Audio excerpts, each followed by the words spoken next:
Celebro que la comunidad de I'm Estados pleased that the community of Latin America and Caribbean states and CARICOM have managed to take this step, and we are going to make the most of it so that our Latin America and the Caribbean will continue to be a zone of peace, or we have approved.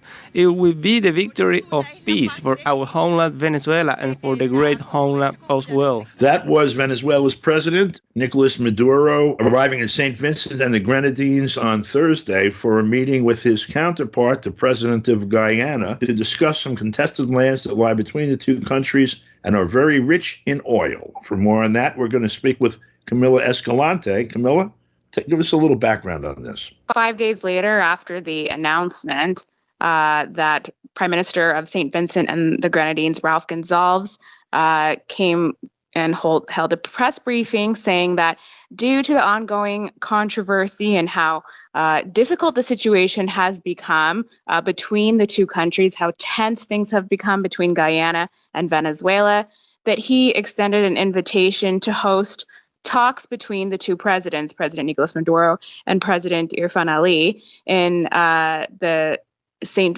Vicentian capital. And so that took place today.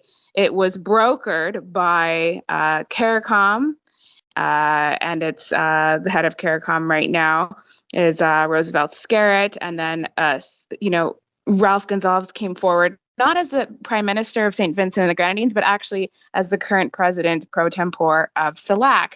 And they also, the two presidents, were said to have requested the presence and mediation of Lula da Silva, the president of Brazil, who's also a neighbor to Guyana and Venezuela. He didn't come himself, but he sent his presidential advisor and very close advisor and friend on many important matters, who he has sent on many important delegations around the world, Celso Amorim. And so Celso was there at this meeting. One of these presidents, President Nicolas Maduro, wants to define the borders and settle this dispute through a mechanism of diplomacy and talks here within the region. And the other, the president of Guyana, says that it's a closed dispute that has been decided on or needs to be decided on by the International Court of Justice. And Venezuela says that it doesn't recognize the jurisdiction of the ICJ on the matter. So it's very complicated. They're looking at a very difficult situation. Both of them say that they have a mandate, within their parliaments, within their constitutions, that they each have to respect, and they can't just make decisions unilaterally without respect to those binding things within their own countries. And so, the president of Guyana says that this is an issue of us deciding as a country that we want to go with the foreign investment and these business partnerships, selling our natural resources with foreign companies, in this case, Exxon. And, ExxonMobil and Chevron and other companies have also invested and had operations in Venezuela. He says, what's so different about the situation in Guyana? And what, the president of Venezuela and Venezuelans in general have said is that in the case of Guyana, they're not just selling their resources to foreign companies. It's that they've seen large U.S. presence in the region, that they're seeing large Southcom presence in the region, military exercises, advisors, delegations from the U.S. Congress, and other high-level trips on like a weekly basis in Guyana. So it's a country which Venezuela says Guyana is not a sovereign country, and that is the difference. President Ali, as a matter of fact, sounded exactly like someone who was working for somebody else. Take a listen. We made it very clear that Guyana is not the aggressor. Que Guyana no es el agresor. Guyana is not seeking war. Guyana no busca la guerra. But Guyana reserved the right to work with all our partners to ensure the defense of our country. Pero Guyana reserva el derecho de trabajar con todos sus socios para defender lo que es nuestro. All our partnership is based Toda nuestra sociedad se basa on the defense en la defensa of our territorial integrity and our sovereignty. De nuestra soberanía y la integridad territorial. Today, the president of Guyana arrived at these talks in Kingstown on a U.S. aircraft. It was a U.S. flag Raytheon Hawker 900 XP. And so, Guyana is a small country, maybe doesn't have its own presidential aircraft, but many of its friends of CARICOM do. They have their own airlines, such as Liat.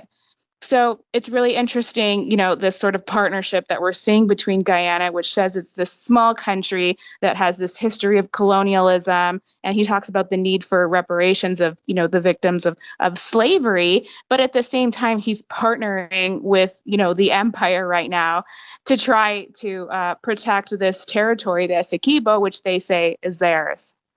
Yeah, I mean, we've got both ExxonMobil with their hand involved in this, and also his presentation after the first session today. In essence, it sounded like he was invoking Southcom. He was talking about basically that our partners will partner with us to help us exploit our resources and defend our sovereignty. Absolutely. They're saying that they're such a small country. It's a very small population. They don't have a very large military. Guyana says that its military there is for peace and defense. Venezuela would say the same thing.